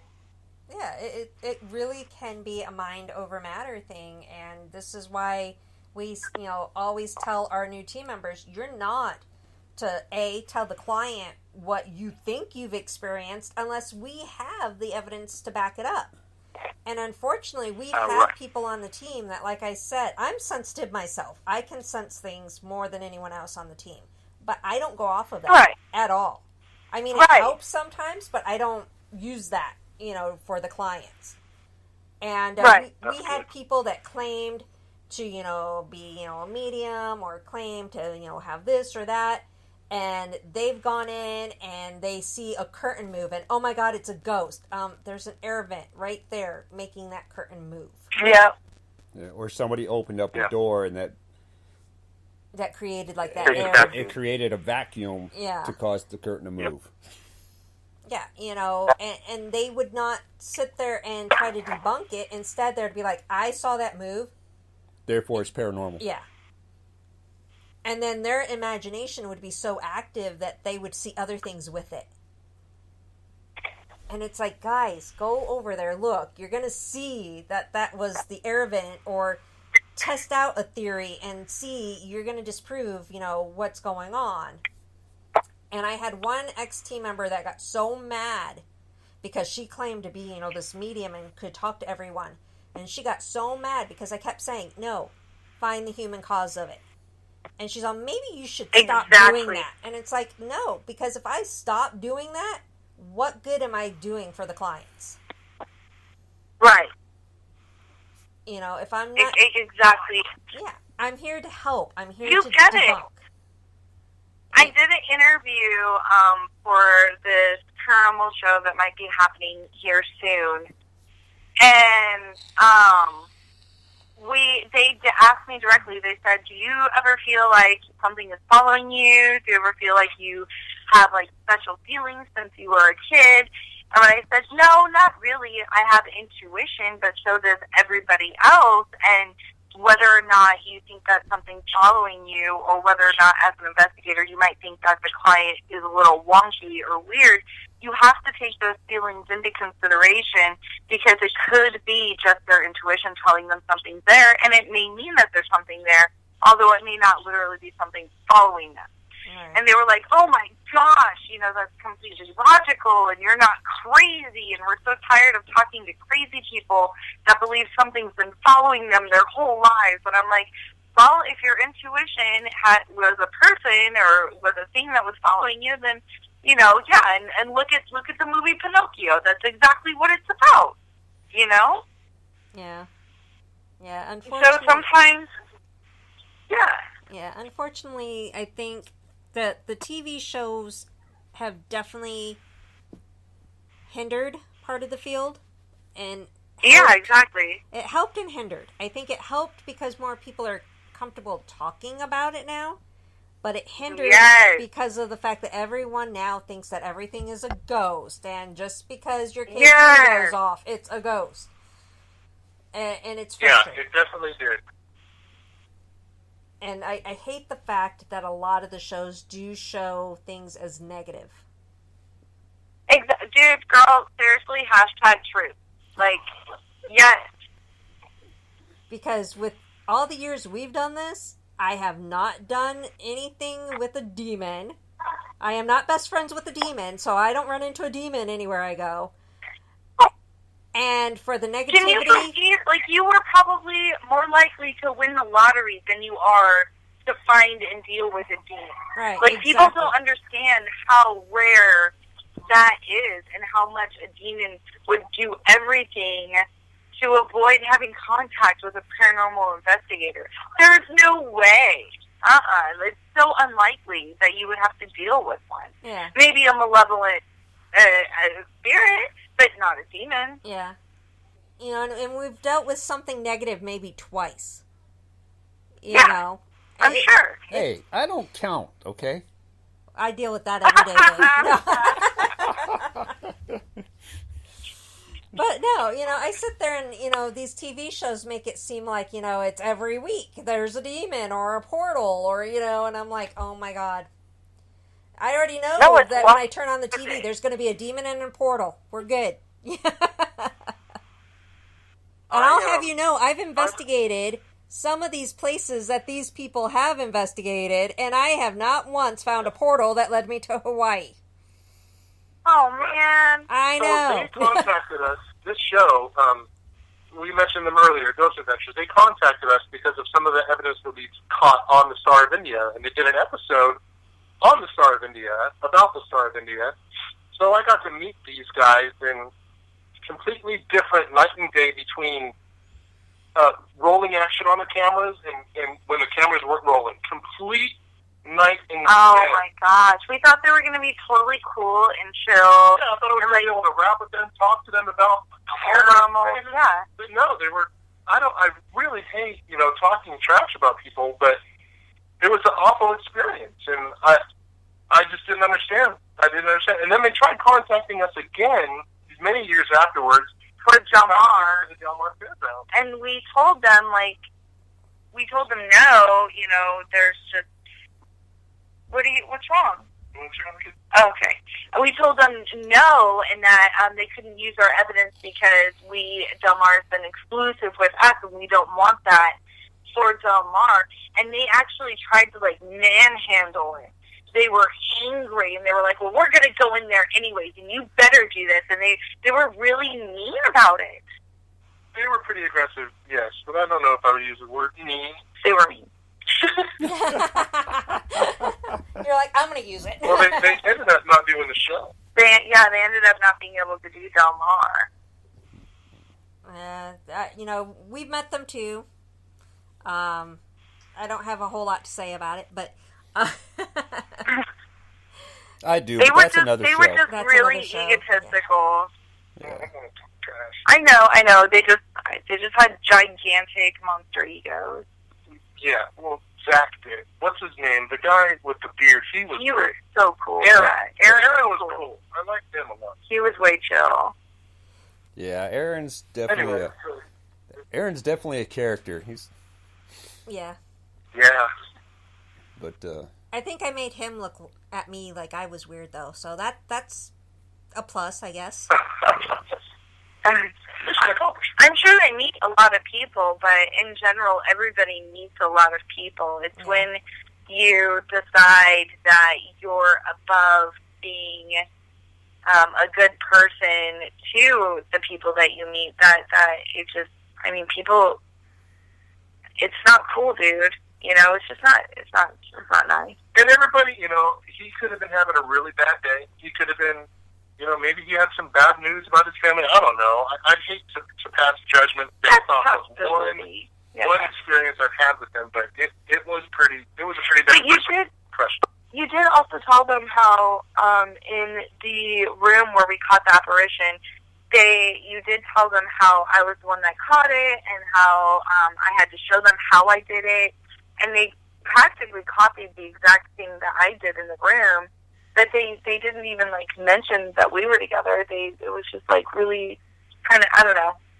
It was like a total dude show. They don't. They're in for ratings. Yeah. Oh yeah, that's what it's. I'm like, definitely about. we need your team on TV. We need an all-female group with one dude, and just really get in there, because every single one of these shows is a group of 3 to 4 dudes that just sit there and talk about how awesome they are, and there's a demon in a portal. Yep, pretty much. Yeah, and it's I don't want to hear about how awesome you are. I really want to just investigate. Yeah, with us, you'll hear about orbs and Disneyland, and you'll hear me scream at a mouse, and things like that. Yeah. So, well, actually, I want to take back the scream at the mouse. Okay, I did scream at a mouse because I didn't know it was a mouse. oh no, you can't take it back. It's already out there. But here, if I would have known it was a mouse, I wouldn't have screamed. I thought it was a tarantula. Okay. Now here's the thing. Oh, that would have been scary. And I don't like bugs. Tarantulas are slow moving. But I was in the pitch black. Mice are fast. I was in the pitch black, and I just saw something furry come out from under the bed and go right back underneath it. So that freaked me out. And I had to go in the room, tear it apart to find the mouse. And then once there was a mouse, I was fine with it. Once I knew it was a mouse, I was like, okay, it's a little mouse. I have no problems with this. It's when it's the big tarantulas or roaches or any type of bug that I do have the issue. Sure. Yeah, Right. spiders are, they hurt if they bite you, especially the ones we have down here, the black widows. And I don't know, do you guys have brown recluses over in your state? Yes, Yeah. we do. We have a lot of deadly that's creatures, so this is why I don't like the bugs, because a lot of them will really hurt you. Yeah, and you know what? A ghost won't. Yeah, so I'm going to scream at the bug over screaming at a ghost. So, I'm going to see a ghost and I'm going to be like, oh, that was cool. I'm going to see a bug and I'm going to go like, oh my God, kill it. Oh. You know, I think that would make interesting TV, but what do I know? And here Becky goes in the room again. Oh, there she goes running out. There must be a bug. Somebody go in and kill it. Yep, pretty much. Because that's about the only reason I would run out of a room. And I have been known to do that. Yes, and then she's screaming at me to go in it. Oh, it's not only you. During setup at the one museum, there's a roach, and I kept yelling, kill it, kill it, kill it. And then I felt bad because there was another dead roach, and the one roach wouldn't leave its side, so I think it was mourning its death. Oh my gosh. I was like, I kept an eye on it the whole freaking night, and it did not move from the other dead roach. So I didn't have anyone kill it because I, scare me almost more than spiders do. That's for sure. Like roaches freak me out. Those spiders freak me out, but I'm not afraid of roaches. Roaches are so disgusting, Yes, and they they eat your are. eyebrows at night. Or if you get one single egg on your shoe or something, your house is infested. Yeah, I hate bugs in general. And we did this old jail out in Gleason, Arizona. And there were scorpions, there were black widows, and then Will saw whatever this thing was. A vinegaroon. It was ugly. And you're like, come here, I gotta show you something. And I'm like thinking it's something historical and something really cool, and he shows me this freaking bug. I was not a happy camper. It was ugly. It was ugly, but it was cool as the fact that It's ugly. I don't want to see a bug or whatever that thing was. this thing was huge. It was huge, which made it worse. So, do you know what a What was vinegaroon it called? A what? is? A vinegaroon. No, I've never heard of that. Okay, it's some people refer to it as like a whip scorpion. It looks like a scorpion to some degrees. Yeah, it's got two large pinch claws that it uses to Pinchers. pinch with, just like a scorpion does. But This thing is huge. and then it's got like a whip-like Oh my tail. gosh. This thing was about David's looking it up on his phone. Okay. Yeah, I just Googled it, and that is wicked looking. What? He pulled me aside from the investigation to show me that. I was From not happy. Australia or something? Jesus Christ. It looks like it's straight out of a nightmare.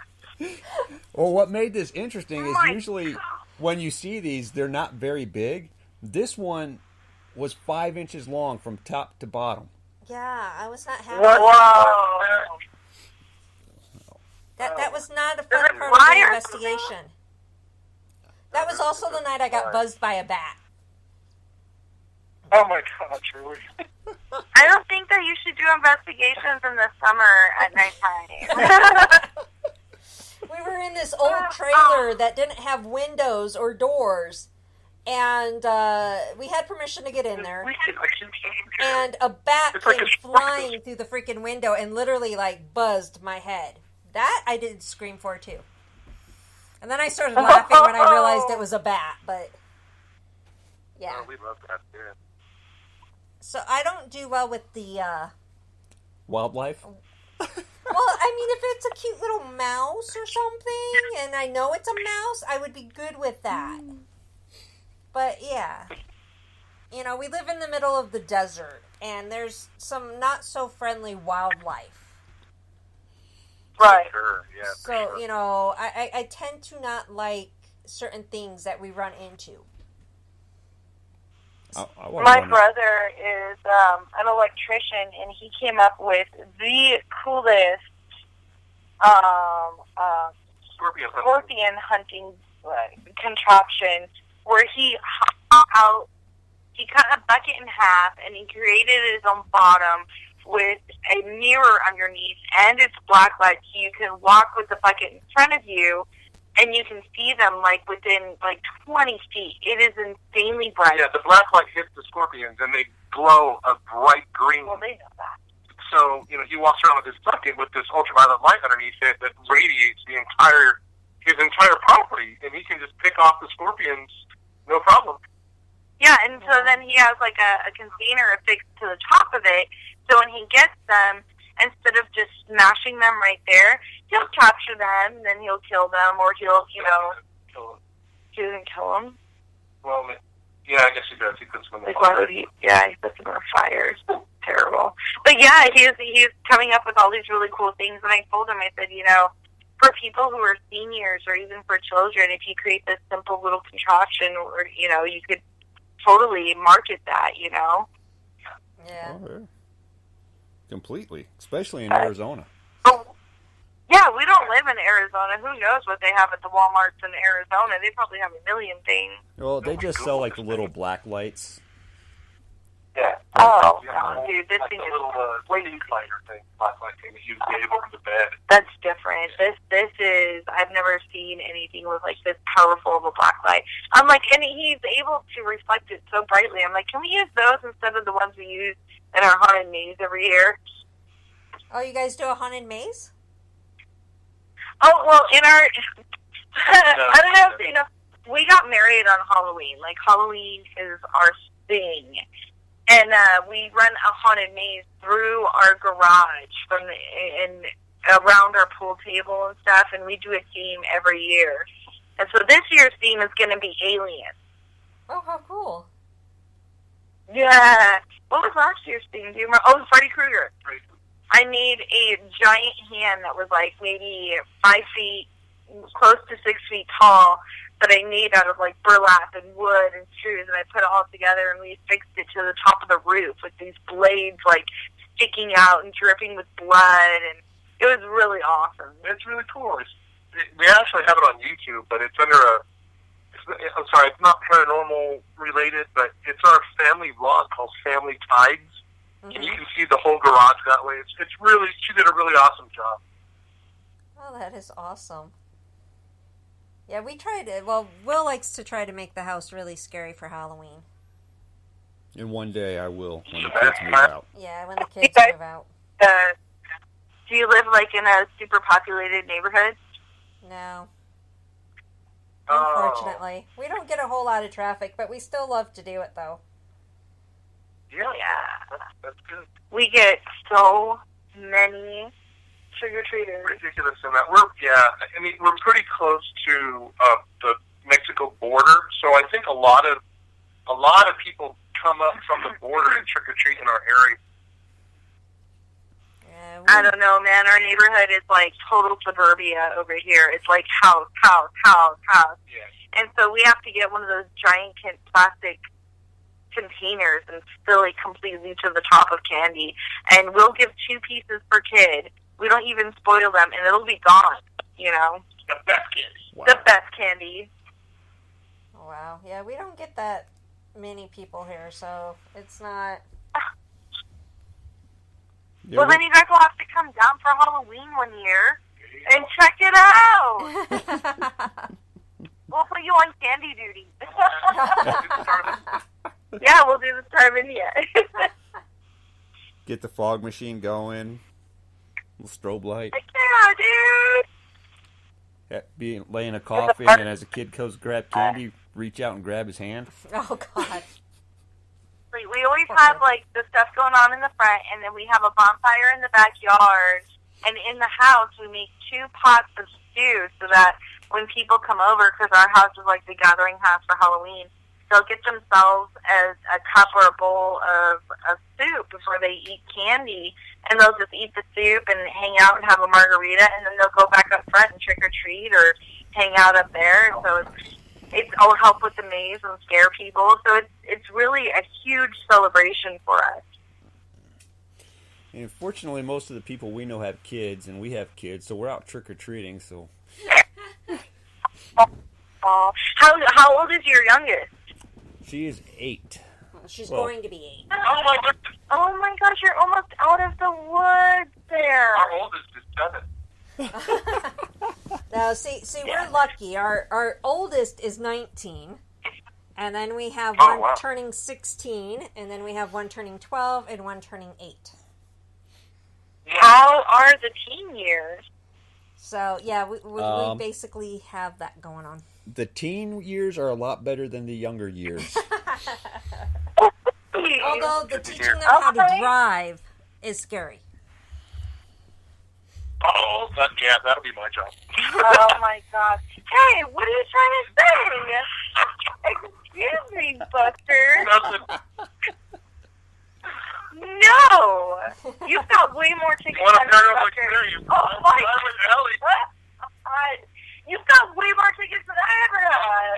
Oh, remember, that middle finger needs exercise. Oh.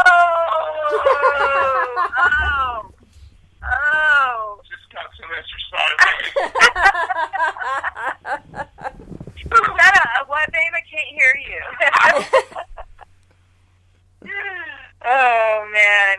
But yeah, no, our youngest, her birthday's on St. Patrick's Day. She just turned 5 this last weekend. So, and she is sassy, and she's got that Irish temper. I'm telling you. Ooh. It's bad. Because I'm a redhead. I'm a natural redhead, and like I get really just like crazy mad sometimes. Not like I don't know. I just feel like it's just intense. I feel like nobody gets as angry as I do sometimes, and I can see it in her. And I'm like, whoa, honey, you better tame that sucker now because it's gonna get bad.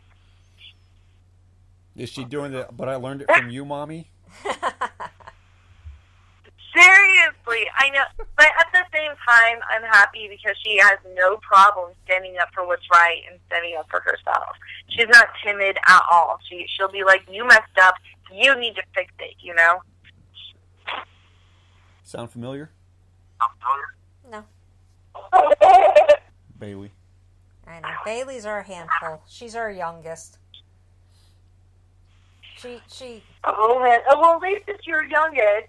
Yeah, because if it would have been my oldest, I wouldn't have had any more kids. Trick baby. Yeah. The trick babies, that's for sure, yeah. Trick you into having more kids. That's what our son was. He's such a cute little cuddle bug, and he's so sweet and just wonderful. And then our daughter came along, and she was just like, no, I'm not having it. But we're done. We're not going to have any more. Yeah, that's smart. Yeah.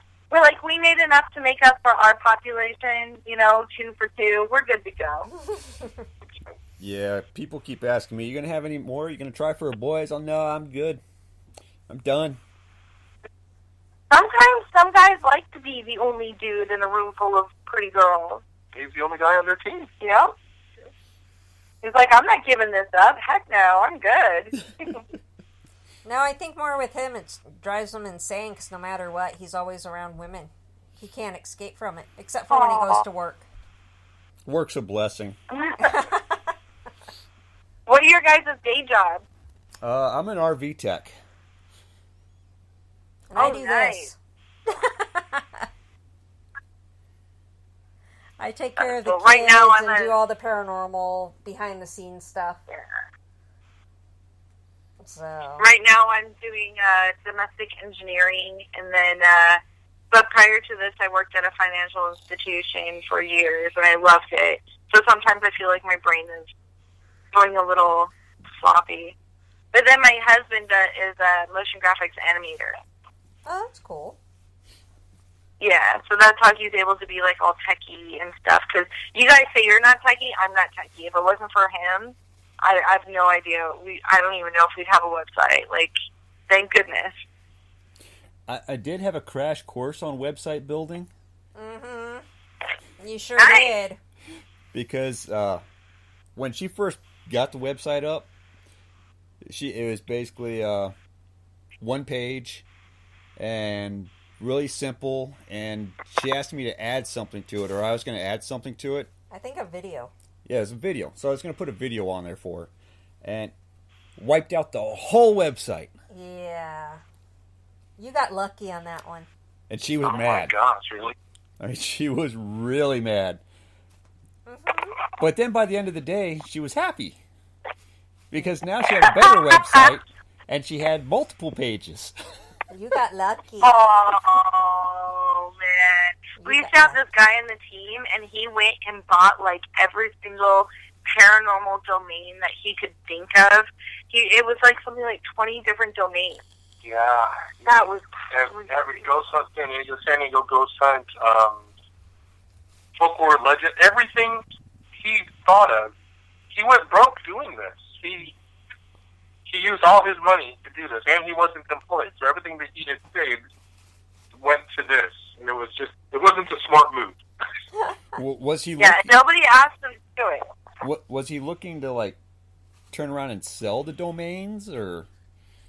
Well, no. What he was doing was.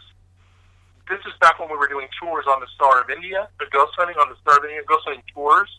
Okay. And he believed in it so much that he bought every domain thinking that, it was going to be very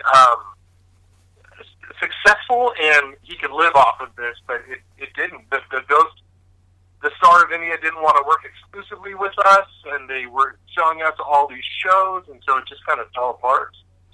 Ooh. Yeah, so he kind of put all his eggs in one basket and lost the basket. Yeah, that's what he did. He was, what's the word for it? He was very, like he was Manic. He was manic. Tenacious? Yeah. Obsessed. He was obsessed. Yeah. Yeah, we just have the Tucson Ghost Tour website. And that's where we have information on the tours, company, radio show, everything. Oh, okay. It's all under Tucson Ghost Tour. But then we have our social media accounts. And we have, like, everything on Twitter, Instagram, Facebook, all that stuff. But, yeah, just one We're website. not as active on social media as we should be. And that's bad. I'm looking them up on the... Oh, David's being nosy back at you.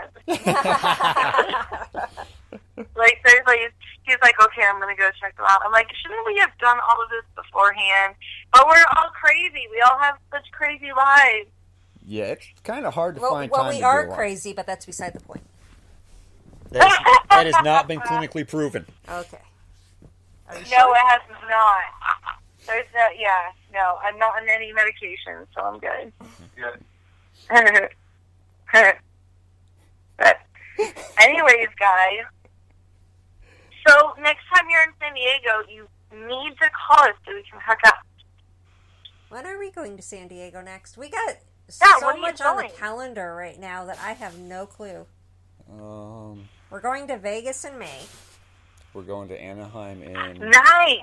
Yeah, we're going to Anaheim in June, which I'm actually kind of scared this time to go to Disneyland. I literally am. Because we Why? found out that they're opening the Star Wars Galaxy Edge the week we're there. But it's by reservation Everybody's only. they're all gonna be there though. They're not gonna be like at DCA or anything. No, it's not only certain. I think only the people that stay at the Disneyland hotels can go into Star Wars Land. Yeah, it's crazy the way they're doing it, and I am so concerned about how crazy the park's going to be. I was hoping to go before they opened it up, and we didn't make it. I was like, I want to go beforehand. Have you guys ever done the Halloween events that they do? We were there this past Halloween. Yep. Oh, no way! Well, so were we. I want to partake. So we didn't do the trick-or-treating, but Oh, okay, yeah. it That's was sold out like freaking months ahead of time. And it was a Yeah, last-minute dude. trip. We always try to get the trick-or-treating. This year we dressed up as Wreck-It Ralph. Oh, how cool. Yeah, it's pretty. It's fun, and the kids get candy. Which I mean, at Disneyland to get something for free, it's like unheard of. So they're like, okay, we'll do trick or treating. And it's a ton of candy, and it's really good candy. Yeah, I did it. Well, Will wasn't with me, but back when my girls were, I think my oldest was maybe about 7-ish. We went to Walt Disney World, and we did it at Disney World. Oh, cool. Yeah, so that was pretty cool. I've never been to Walt Disney World. I've always wanted to go. Don't feel bad. I haven't been there either. Yeah, Just me. Aw. Well, me and my oldest daughter and my middle daughter, we went. But I like it. It's a lot different than Disneyland, though, for sure. But Disneyland's our That's what everybody home says. place because it's so much closer. Yeah, and then I also want to go to Universal Studios. I still haven't been to Hogwarts.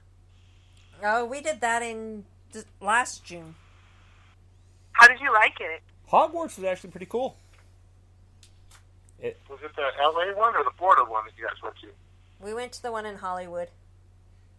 Oh, okay. We did Nice. a whole California road trip where we started in San Diego, went up all the way to San Francisco, and then back down to Hollywood. Oh, wow. sick. Nice. Fun trips. Yeah. It was interesting. San Francisco traffic scared me worse than LA traffic. Oh, and all those hills. Oh, yeah, we walked it. Yeah. I was about ready to You die walked? afterwards. Yeah. You must have had buns of steel after that vacation. Holy cow. Yeah, that's one thing that I told her when we got to San Francisco. The van was getting parked, and everywhere we went, we were walking. Yeah, I died. My ghost is roaming the streets of San Francisco.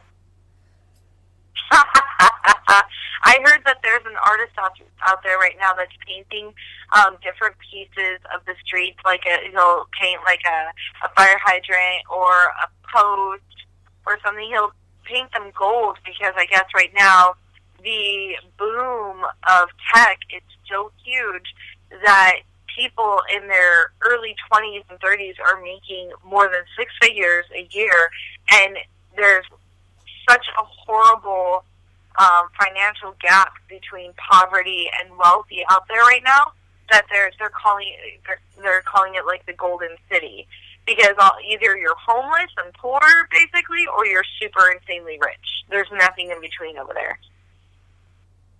Well, we saw a lot of the homeless while walking through the streets of San Francisco.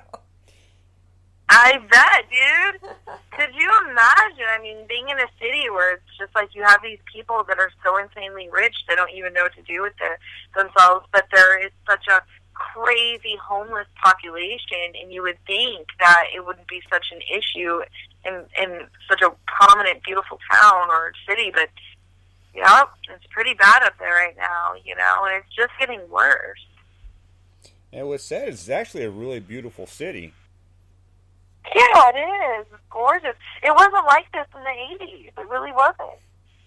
No, and you don't really see it as much when you're driving, but when you walk it, you can tell the difference between. You can actually tell when you go from one section to the next, Yep. where the money stopped and the poverty started. Oh, yeah. Oh, yeah. Oh, yeah. It's sad. And even in Anaheim, over by Disneyland, it's starting to kind of trickle in that area, too, where you'll get a B&B on one side of the street, but when you cross the street, it's completely, thrashed, and just poverty is everywhere. It's just sad, but, I mean, out of all of this, we're going to get some pretty amazing hauntings, so... Heck yeah. Okay, so we've been talking away, and we haven't even touched a lot on the paranormal, so we definitely need to get you back again. But before we have... before we wrap up the show, we want you to give out where people can find you, so your website and all that lovely stuff.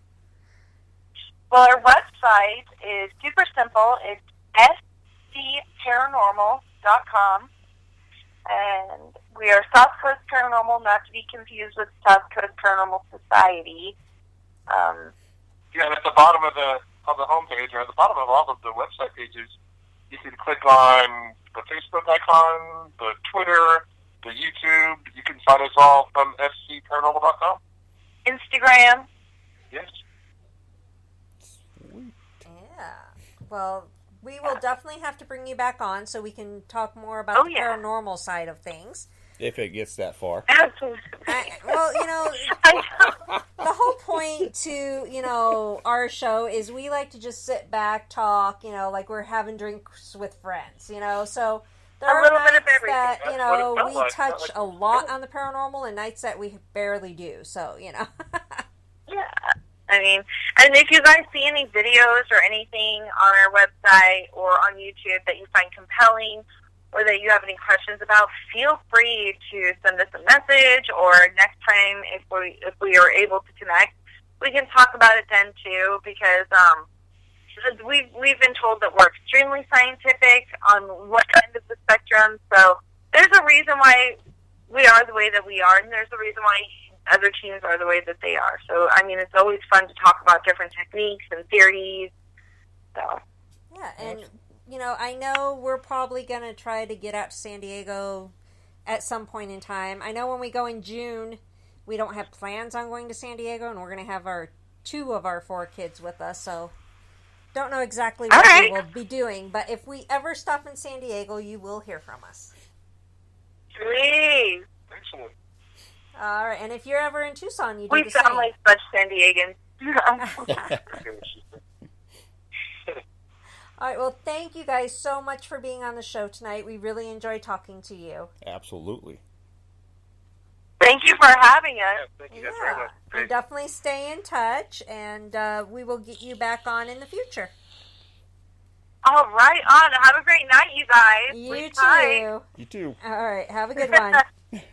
All right, bye. Bye-bye. Bye. Bye. All right, everyone. So that was our show for tonight. Please remember to subscribe to Spreaker and follow us, and to check out TucsonGhostTour.com for everything coming up for us. Like I said, we got some special events and things going on.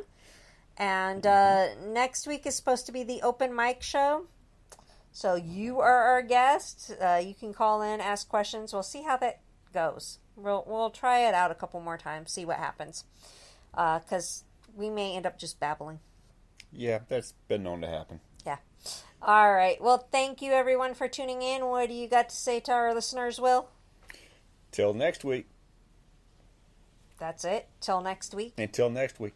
All right. Well, until next week, remember, you are never truly alone. Good night, everybody. All right.